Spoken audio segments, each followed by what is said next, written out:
Good afternoon सामने स्वागत करुचे आज आउ एक नवा रेसिपी वीडियो को। तो रेसिपी आम नहीं जाइए आज बाउंस कराड़ी या अल्प समय आम पानी दे बतुराई सिझाई गोटे कड़े अल्प किसी तेल और से जीरा सोरिष टिके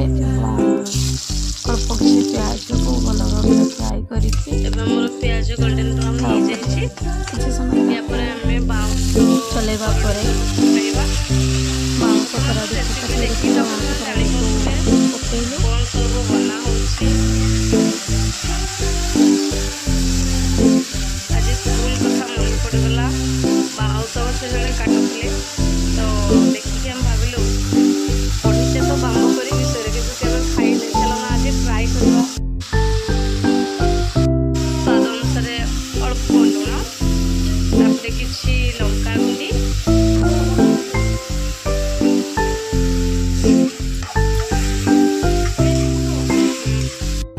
देखा पूरा आलू भजा टाइप खाइबार स्वादिष्ट